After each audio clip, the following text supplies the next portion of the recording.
Hey everyone, Vancouver Radio, episode 82, I believe. I have a guest today, as per. Me and Rachel were on last week, guest this week, standard behaviour. We try and keep to the format at the moment. I have a lovely lady with us today. I'm not going to try and pronounce her surname because I'll absolutely butcher it and she'll be offended, but she'll soon tell us anyway. This week's show is a special episode on the thyroid. Now, I think the thyroid is very fascinating. Whether you know a lot about it or not, you're now about to learn a lot more. Hello, Vilma. Yes, hello. Last name is not that difficult. It spells exactly as it sounds. Oh, really? Yes. Oh, okay. Brunhuber. Yeah, I think I still would have hashed that. So, for people that have no idea who Vilma is, what do you do? I'm a medical doctor by education, but a long story to make short. Actually, I'm practicing now as a holistic nutrition and health coach. My primary target is working with people, especially women, with hormonal problems. So I help them to achieve their goals, and whatever the goals they have, lose weight, gain energy, but primarily to balance their hormones. And I suffered with the thyroid hormone, underactive thyroid. So I started there, helping people to balance their thyroid through their diet and lifestyle. And I expanded to other hormonal problems like fibroids and polycystic ovarian disease. So because it's all very interconnected. It's all personalized programs. That's what I do. I live in London as right now. I relocated from the States about 2 years ago. So very excited to be here and continue the healthy movement like you've been. Help people to get healthy and avoid the drugs and just enjoy the life. Hey, the drugs are good. So where are you originally from? Somewhere in Scandinavia? No, I'm actually from Lithuania. Oh, wow. Okay. Yeah, I lived in the States for 20 years, so a lot of people detect the kind of American accent with the twit. Yeah. Yeah, okay. Well, I definitely got that wrong. Well, it depends on the week. A lot of times, it goes for Scandinavia, somewhere Eastern Europe, and last week was Canada, so I was Canadian last week. Okay, yeah, I'm definitely not feeling the Canadian vibe there, but there's definitely the American influence. So you mentioned a little bit about your journey. It's obviously personal. I love people in the fitness world that, have done this through personal adversity. I think it's brilliant. Tell us a little bit more, about your journey. What did you have to go through? What were your symptoms? Where did it lead you to where you are now? Excellent question, because I think we all do what we do, and we're so passionate of doing it, especially in the health and fitness business, because we already struggled with the problems and try to overcome them. Having a medical background, I followed the route of traditional medicine, or the Western medicine, where you take the medication when you have the thyroid problem, and I have underactive thyroid. And why did I develop underactive thyroid? I didn't know at the time. It was the stress, the lifestyle, the diet, a lot of factors probably, which I can talk about it later. But I followed the route of taking medication, which on paper, on my lab results, it kind of moderated. It kept in a normal range. But my feeling of kind of depressed and low energy and all the symptoms that it comes with a hypothyroid, it was still there. So over the years, I got so frustrated, and I did a lot of studies and investigated what else I can do. And my goal was, I want to quit the meds. I don't want to take it. And so that's how I went more towards nutrition and fitness. So I'm not into the fitness per se. I do not coach people in the fitness, but I played sports, and sports play a big part in my life. But nutrition became a big goal because, the food can kill you. It can make you heal. So I looked into that, and it's really amazing what you can do through lifestyle changes and dietary changes. And you cannot imagine, I used to drink coffee just to keep my energy levels up. And I used to, try anything and everything. And now I don't drink coffee. I don't need to look for anything extra to help keep my energy going, to keep my mood stable. I feel great. I feel great through the day. And it's really, when you bring your hormones to optimum level, you feel good and you're actually a nicer person to the people who surround you. Oh, 100%. I'm still on an interesting coffee crusade myself. I'm a huge coffee lover, and previously on the podcast I've talked about me undergoing an abstinence of coffee after getting my adrenals tested. Got my adrenals tested. Adrenal hormones were really high, cortisol. So I cut out coffee among a few lifestyle and kind of mental changes, and I haven't really drunk coffee at all since December. The only time I have it is on a game day before rugby. And now and again, coffee is a powerful stimulant, and I've had it now and again where, I haven't had the perfect night's sleep. I've got a really important day ahead of myself. I might have had a coffee. And at this point now, I really notice the effect that it has on how powerful a stimulant it is with how little you take it. But then what I did notice the days I took it, I crashed massively at about 2 to 3 p.m. in the afternoon. Regardless of my nutrition's spot on anyway, but every day that I'd had it, like 2 o'clock in the afternoon, I just had about 2 hours where I was just, really just wanted a nap. Oh, absolutely. That's what I think it's a lot of people get caught up in that energy up and down like a roller coaster. So you cannot function in the morning without a cup of coffee, and you have, a little bit of boost of energy, and then you need another boost of energy and another boost of energy. And usually what it happens is probably if you experience that, if you had some adrenal problems, you don't have that energy through the day, and you just continue boosting through with the coffee. But in the evening, all of a sudden your energy shoots and you cannot go to sleep. So what do? Your mind starts spinning. So you don't get rest, and then you wake up again, low energy, and you start that roller coaster from the beginning. Yeah. My coffee experiment is still ongoing, and I'm still trying to play around with things to see if there's a sweet spot. But I'm definitely coming around to the idea of, the minimal amount of stimulants in your diet as possible is just so beneficial. My energy's been fantastic for a long time because of my nutrition. I rarely wake up in the night, but now I've got rid of coffee, it's just been so consistent. And my sleep, literally I'll read a page in my book before bed now, and I'll be out cold, and I won't wake up till 6 a.m. the next day. There's just no interruptions in my sleep unless I get an elbow off my girlfriend or something. I just think it's amazing. Fantastic. Anyway. Yep. Let's stick to the thought process rather than boring people about my personal woo-ha. So the thyroid gland, what do people need to know about its function and how it affects their health? Well, the thyroid is a complicated little bugger. With a lot of influence over metabolism, and it seems like just about anything can be, triggered by and trigger is dysfunction. So sometimes you hear it's a low carb, high carb diet, too few calories, too much iodine, too little iodine, grains you should eat or you should not eat. It's probably like with any condition, intermittent fasting, excessive cortisol. The symptoms, a lot of times what we experience, it's something very non-descriptive. You feel a little bit of tired. You have weight problems, inability to lose weight, some fatigue, thinning hair, brittle nails, dry skin, cold hands and feet. That's a big one. Constipation. Some people experience heart palpitations, the people who actually have hyperthyroid problems.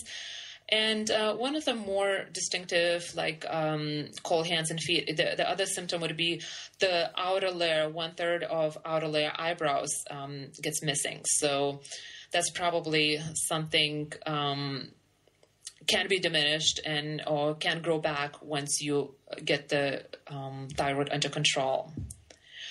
But like I said, it's a lot of the symptoms that if you meet every other or the third, person, especially women on the street, and you ask, how are you feeling? They will say, I'm tired. I'm having some weight problems. And usually when someone reaches around age 30, that's when the problems start because the hormonal start changing.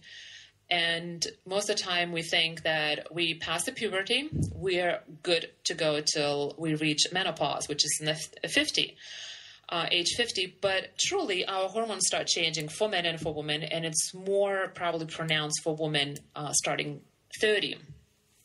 And when we experience this, a little bit of the fatigue, a little bit of problems, the weight, or we blame the lifestyle that we didn't get enough sleep, or we just party too long.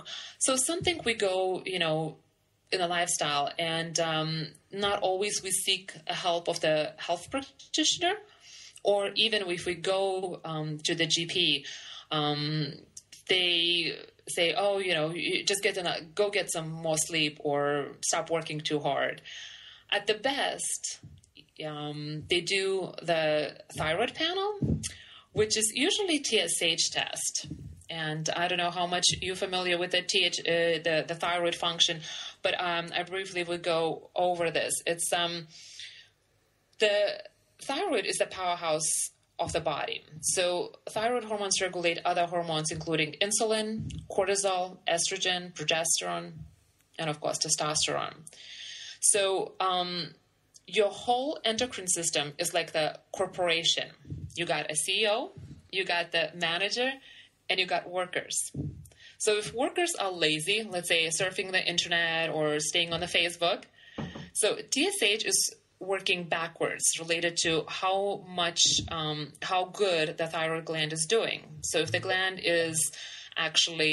gland is kind of being lazy and surfing the internet, TSH gets higher, tries to pick up the function and makes it work harder. So if gland is overworked, then automatically shuts off. So that CEO of all the endocrine system for the thyroid, it's called HPT. And hypothalamus will be CEO, which is controlling the pituitary gland, which is the manager. And the little workers are thyroid gland, which is controlled by the pituitary gland on the day-to-day interaction.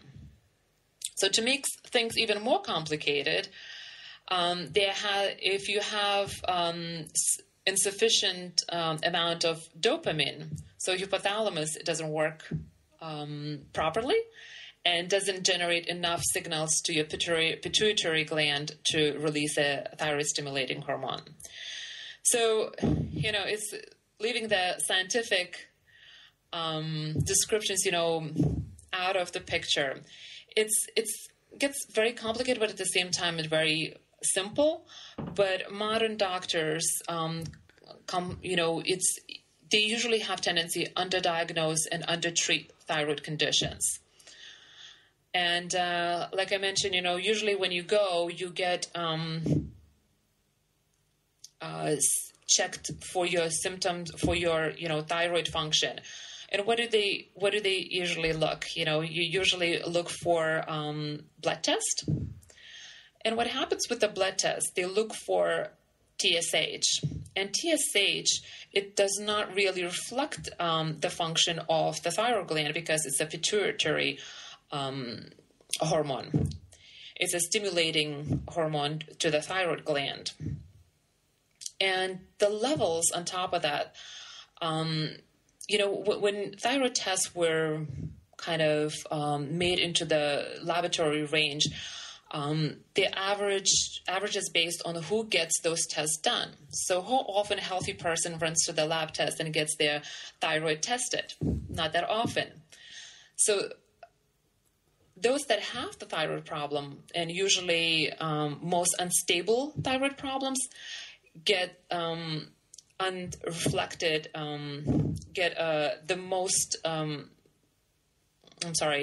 they fall into that group of almost undescriptive. It's such a big range of laboratory, will be somewhere in between 0.4 and 4.5 laboratory test, which is really, if you look at a healthy person, which was recently done research, how much varies thyroid hormones.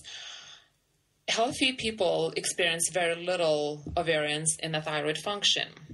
So that range of 0.4, 4.5, it really doesn't show that how healthy you are.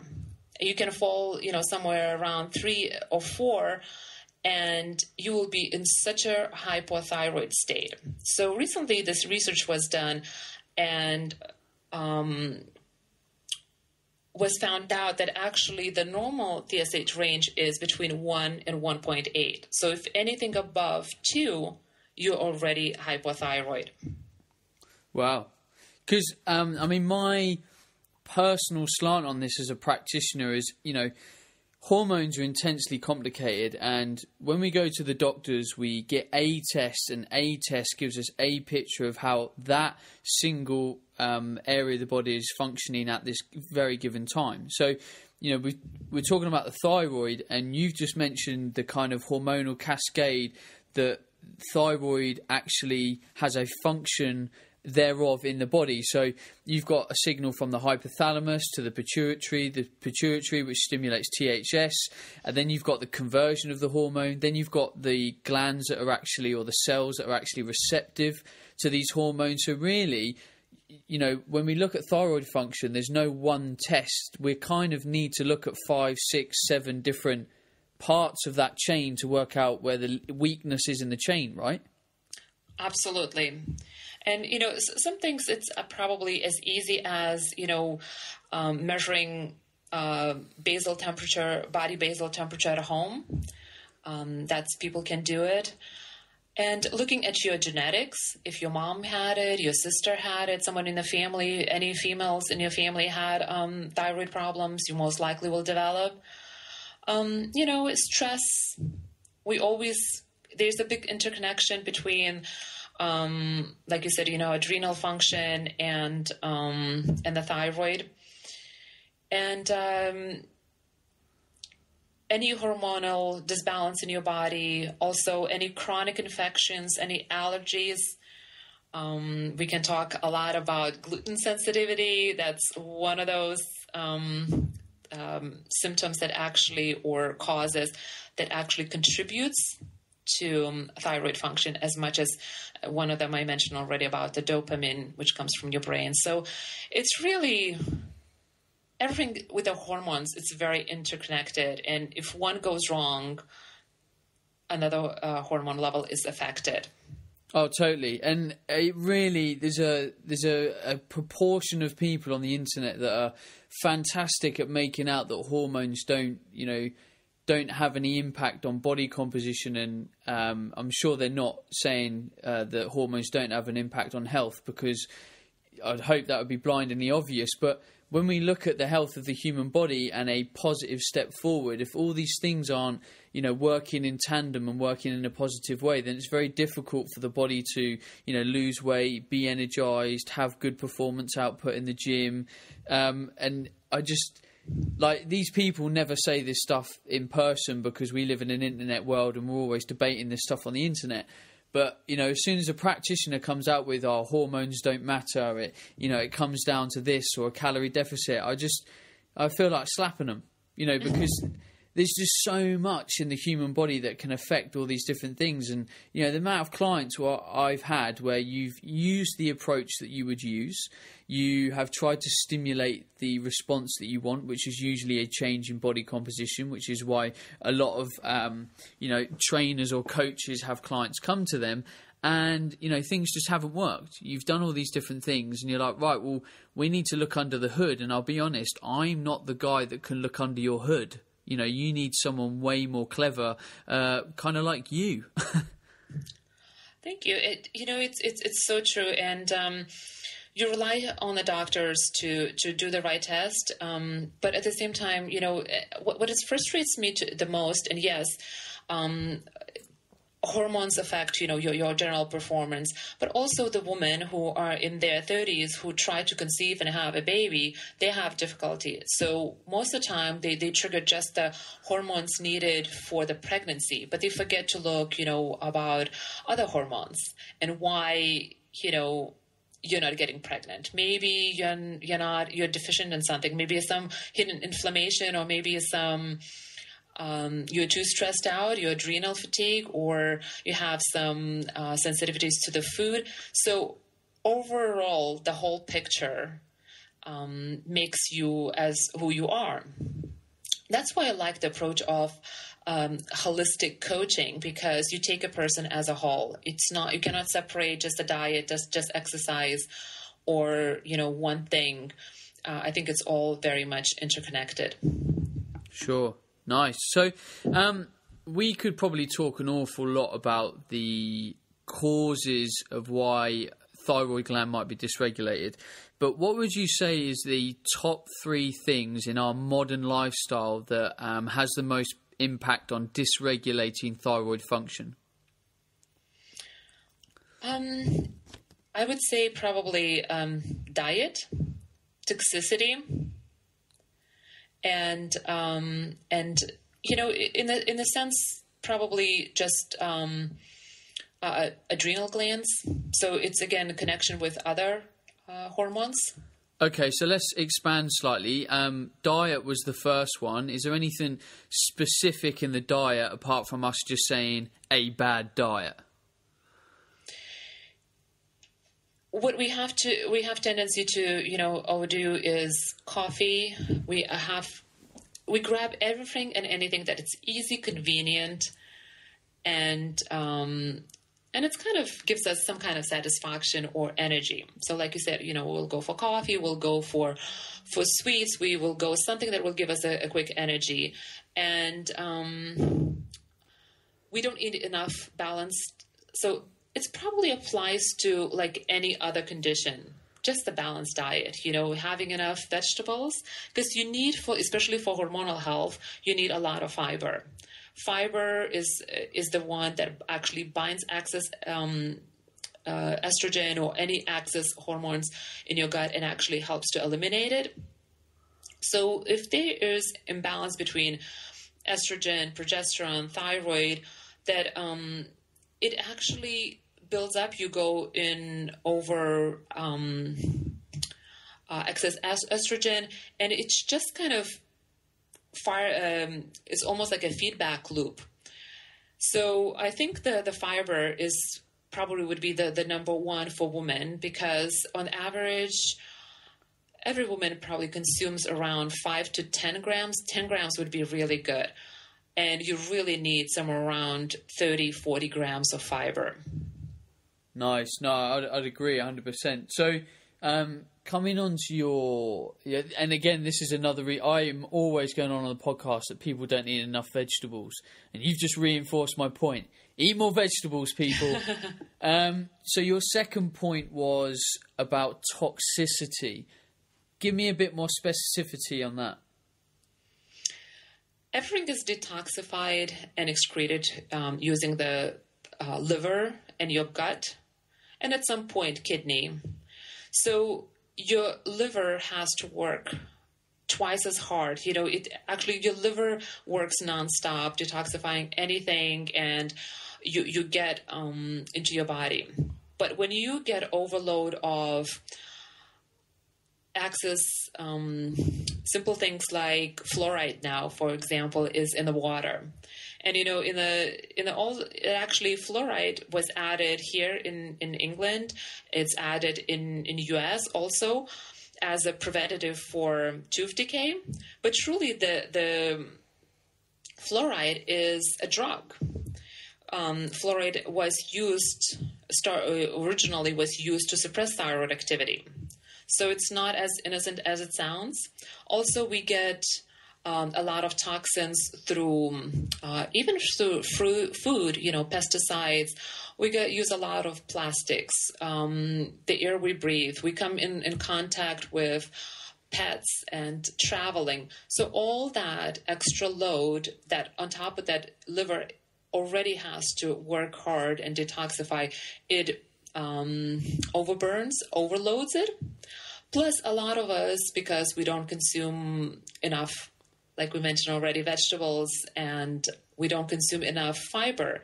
So our gut is not at the perfect balance too. We have some problems with gut health, dysbiosis, not enough good bacteria in it.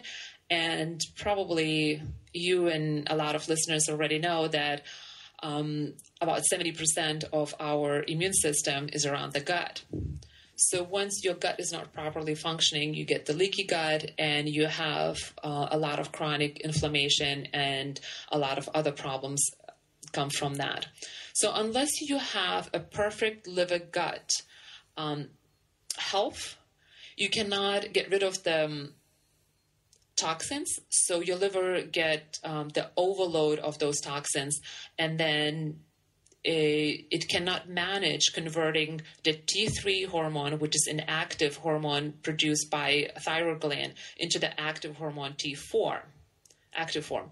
So that's where is one of the pathways that it's very important to maintain liver and gut health. You mentioned water. God, the quality of our tap water really grinds my goat. I've got a Brita water filter and tend to drink charcoal filtered water and bottled water as well, depending on what or where I am. And when I fill up my Brita water filter, you can smell the chlorine, sort of, because I'm quite close to it and it's bubbling away. And I just hate it to think that there's chlorine and fluoride and all that kind of stuff in our water, when at no point is that healthy to the human body. I know we're having to kind of clean and distill our water, and for all intents purposes, the government and the environment agencies are trying to do the right thing by cleaning our water, but it's not half putting, like you say, a toxic burden on our body. Because if you're drinking 2 to 3 liters of that stuff a day, I mean that's a lot of toxicity. Absolutely, and that's one of the first things that I looked into when I relocated here, to get a good filter. And because I have a thyroid problem, mine was, besides that, removing all the toxins and all the impurities from the water, get rid of the fluoride. So one company, it's very hard actually task to do it. And I found one company which was, I think, based in Ireland, but they could not provide for me detailed information. Do they get rid of fluoride or not? So I had to actually use the company who makes filters in California, a company called Berkey. And they make, portable, from smallest to the biggest to under sink. So it's really a nice system. And, even if you live in a flat where you don't have that much space, you can choose a smaller container, and even they use the portable container. So I think water is the major, you can live without food for a long time, but without water, you really cannot survive a day. So it is very important to have a proper water. And we always, all the health practitioners, alternative practitioners keep saying, you drink water, get your, 8-10 glasses of water. But like you said, if it's not a good quality water, it doesn't do much good for you. Awesome. I hate the day I have to drink tap water. It's horrible. Right. So moving on.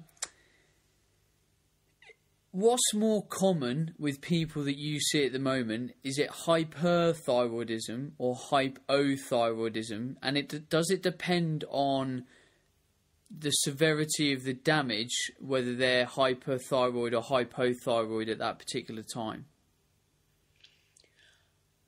To answer your question, I think there is a hypothyroid, underactive thyroid, because at some point, even if someone has overactive thyroid function, eventually actually it leads to the hypothyroid. Sure.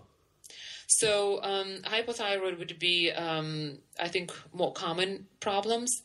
Now, out of all that, about 80 to 90% of hypothyroid cases can be due to autoimmune problems. And one of the autoimmune diseases called Hashimoto thyroiditis, when actually inflammation in your thyroid and your thyroid starts attacking its own gland, so builds antibodies against your thyroid. So I find it that hypothyroid is, and a lot of times we have subclinical hypothyroidism, so it doesn't show. It shows normal levels on the lab test, but you're still experiencing some symptoms. So it could be due to the things like stress hormone, which is secreted by adrenal glands, too much. It could be because of the dopamine. It could be just because of some toxicity, not be able to excrete, or conversion, or iodine. Not enough or too much into your body. You're getting through the food.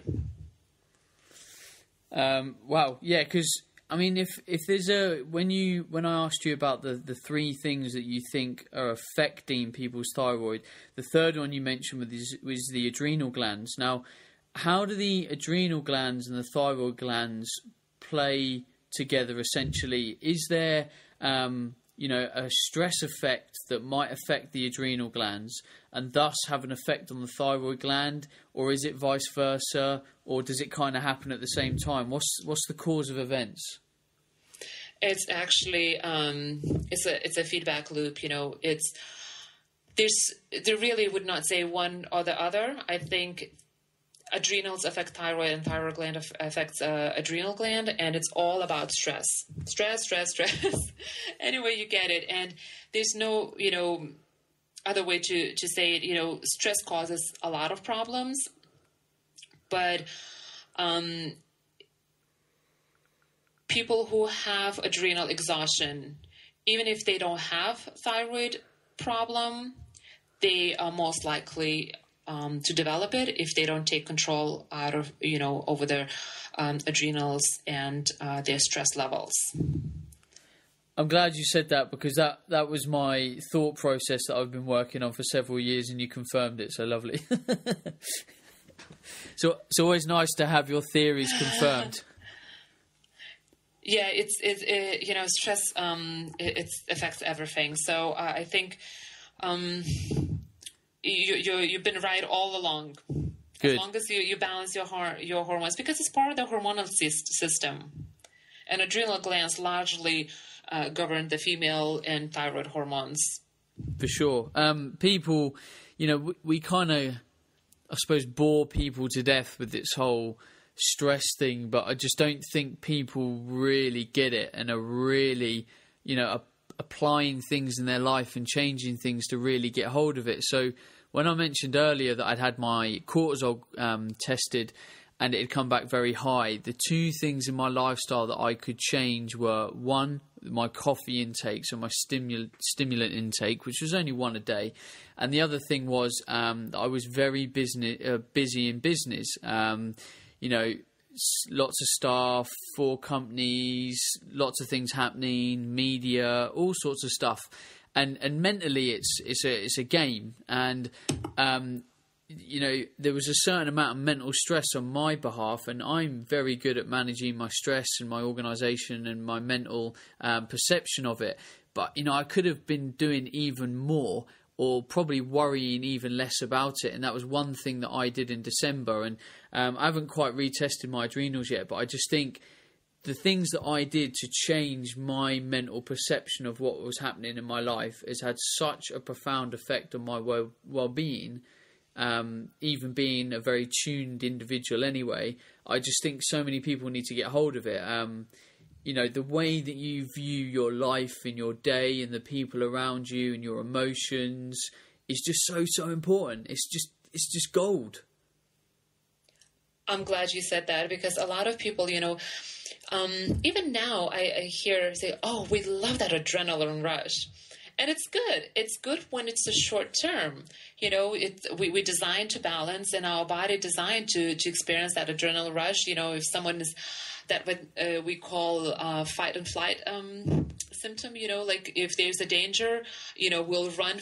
Our body releases more cortisol, and we'll run and we'll escape and we'll manage. But that run from the lion or something, that short-term stress, it doesn't last long. And then, of course, body gets a chance to go back to the normal. But when that adds up continuously over and over, so then accumulates and we get into the adrenal exhaustion. Plus, stress could be not just adrenal, we're talking about stress of work, but stress can be through eating not right foods and stressing your body through having food sensitivities. So your body is always have to overcome some kind of inflammation. Also stress, physical activity. And I find with the physical activity, and I would like to hear your opinion on that, because when we don't have energy, we have tendency, or someone wants to lose weight, the first thing they do, they go to the gym. And they love that adrenaline rush after they work out. And usually the people who, in my opinion, they need less or lighter exercise, they have tendency to work harder because they get that boost of energy. Which 100%.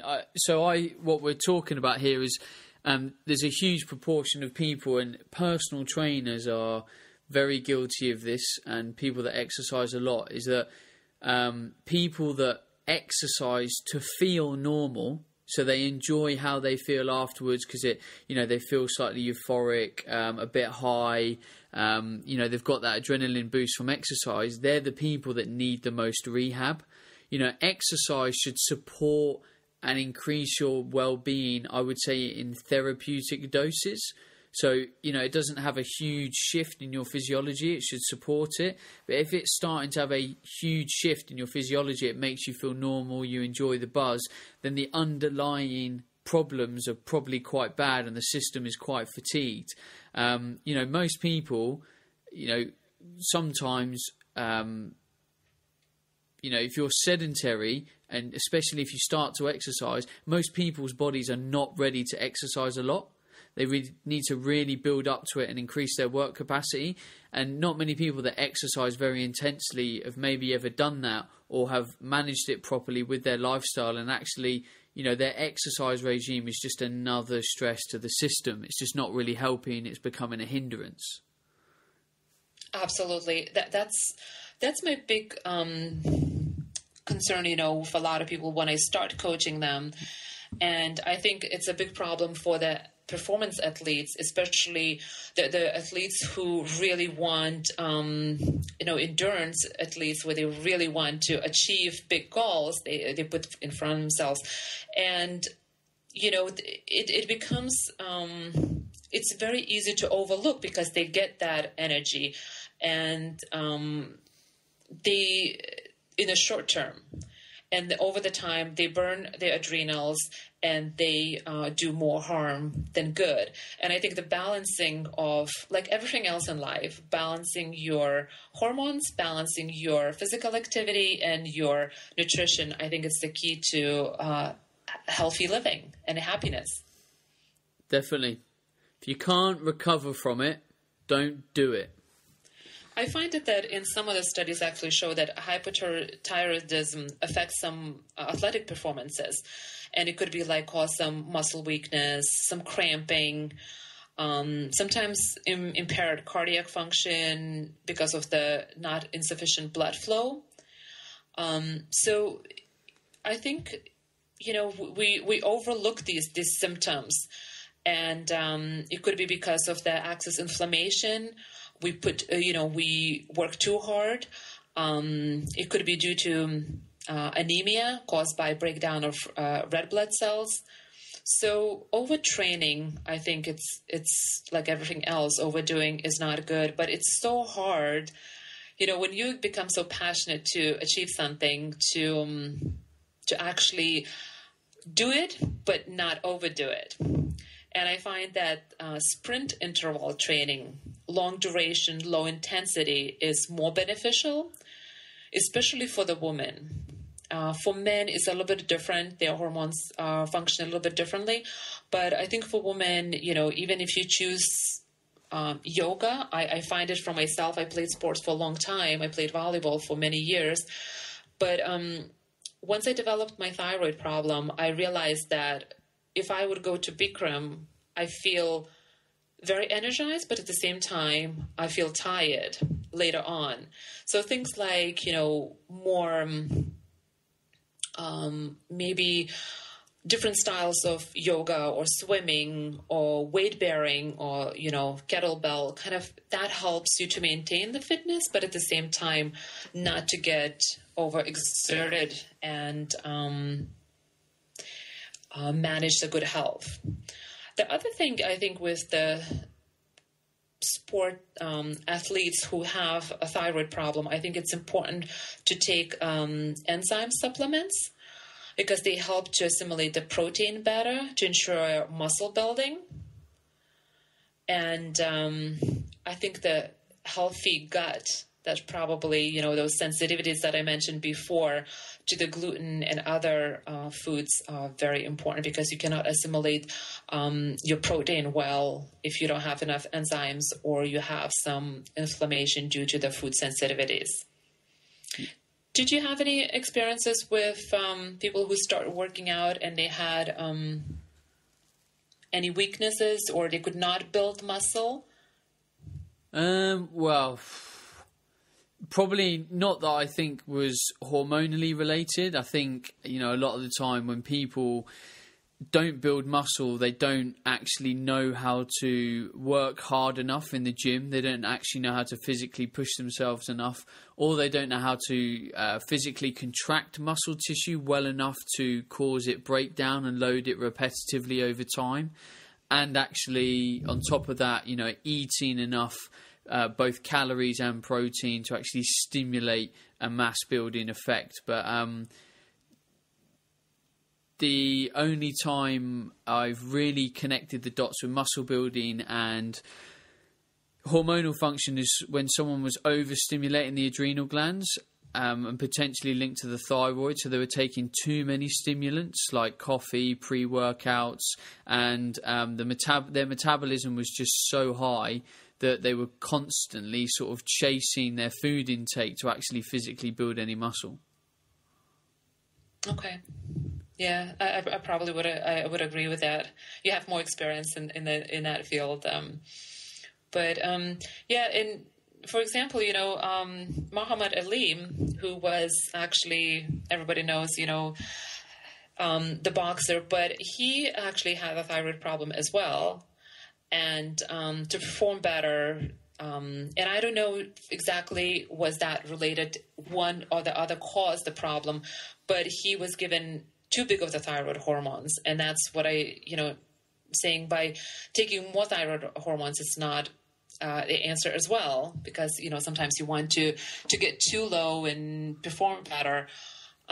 So for him, taking too much thyroid hormone to the thyroid and hypothyroid symptoms.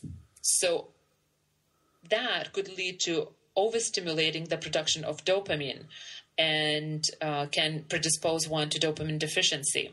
So is that dopamine deficiency causes Parkinson's disease, and thyroid contributed to that is hard to tell.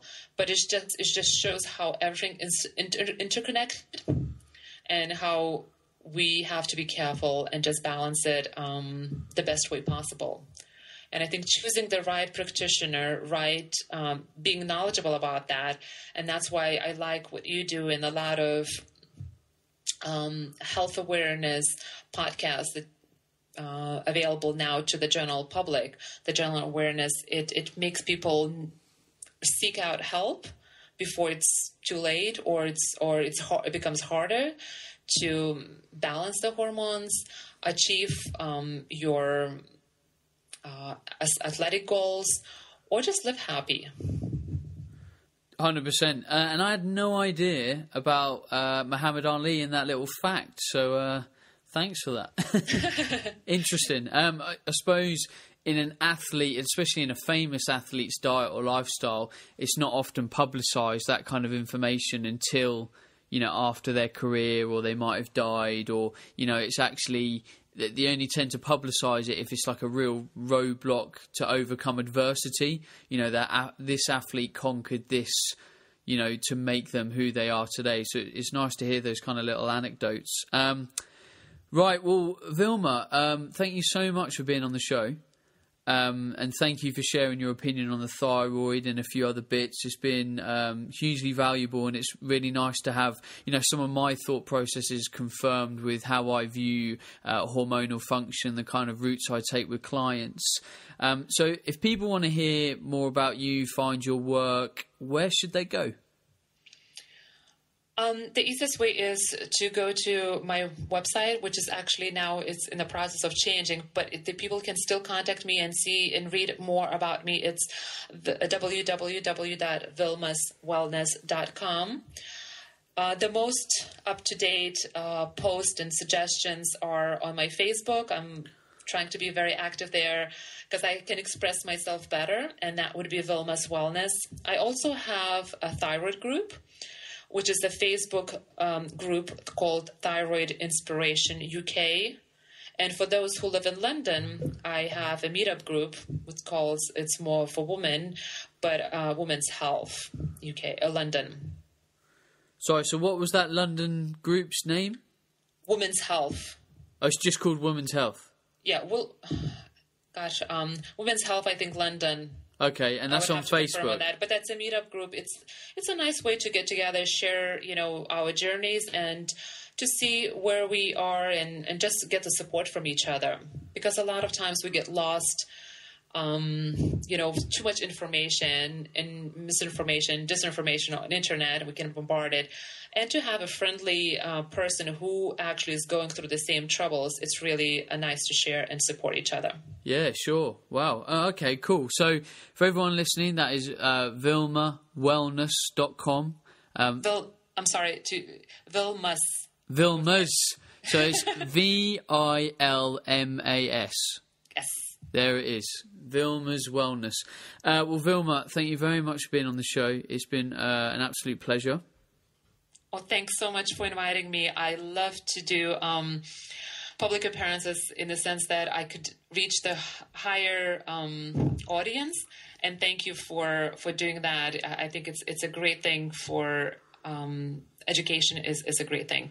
You're welcome. Right, everyone else listening, thank you for tuning in. If you enjoyed the show, please share on Facebook, Twitter. If you haven't done so already, leave me a review on iTunes. I would be hugely grateful, and we'll give you a high five next time I see you.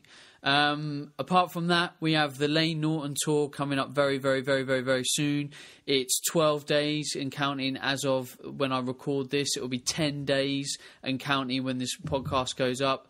We kick off in London on the 3rd of May, and there's only 6 tickets left as per the recording of this podcast. So if you want any more information on London, Newcastle or Dublin tour, then go to Lane Norton uktour.co.uk and you'll find all the information. Next week, me and Rachel will be back with another Q&A and rant-filled show.